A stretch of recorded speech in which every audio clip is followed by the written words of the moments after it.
అడవికి సమీపంలో వాటికి జింకల సమస్య కూడా ఎక్కువ మేడం. జింకలు ఎక్కువగా ఉంటాయి.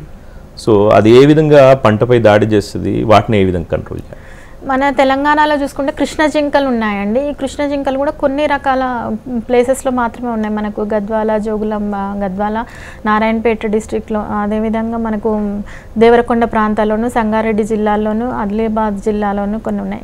ఇవి ఏంటంటే పంటల మీద గుంపులుగా మనకు మేకల మందలు కానీ గొర్రెల మందలు ఏ విధంగా గుంపులుగా ఉంటాయో ఈ జింకలు కూడా ఆ విధంగా గుంపులు మందలుగా వచ్చి అవి సీడ్ సోయింగ్ చేసిన వెంటనే వచ్చిన మొలకలను తినడం కానీ, కాయల్ని కానీ, కందులు కానీ, ప్రత్తి పంటలు కానీ ఎక్కువగా నష్టాన్ని కలుగజేస్తూ ఉంటాయి ఈ జింకలు. అంటే సాధారణంగా రైతులు ఈ జంతువులు నియంత్రించే క్రమంలో ఎలాంటి పద్ధతులను పాటిస్తారు?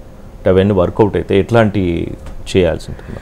అంటే రైతులు కొంతమంది సాంప్రదాయ పద్ధతులు ఉపయోగిస్తున్నారు. ఇప్పుడు చీరలు, అడవి పందులకైతే చీరలు కట్టడం కానీ, అదేవిధంగా పంది కొవ్వును ఉపయోగించడం కానీ, కొన్ని రకాల శబ్దాలను చేయడం కానీ, ఇప్పుడు కూరగాయలు మార్కెట్లో కంటిన్యూస్గా కూరగాయలు అమ్మడానికి మనం మైకులు ఉపయోగిస్తున్నారు కదా, అలాంటి మైక్స్ను కూడా ఉపయోగిస్తున్నారు.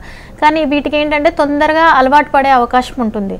మా ప్రొఫెసర్ జయశంకర్ తెలంగాణ యూనివర్సిటీ నుంచి తయారు చేసిన కొన్ని యంత్రాలు ఉన్నాయి, సౌండ్ ఈ విధంగానే వివిధ రకాల శబ్దాలు చేసే పరికరాలు ఉన్నాయి. ఈ కెనాన్ అంటాము, ఎలక్ట్రానిక్ కెనాన్.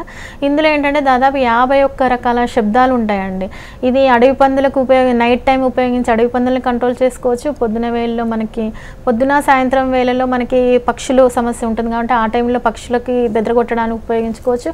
ఉదయం వేళలో కోతులు వస్తాయి కాబట్టి కోతులకు కూడా ఆ పరికరాన్ని ఉపయోగించుకోవచ్చు. దానికి సోలార్ ప్లేట్ ఉంటుంది, ఆన్ ఆఫ్ బటన్ ఉంటుంది, ఆన్ చేసుకోవచ్చు, ఈజీగా మనం ఆఫ్ చేసుకోవచ్చు.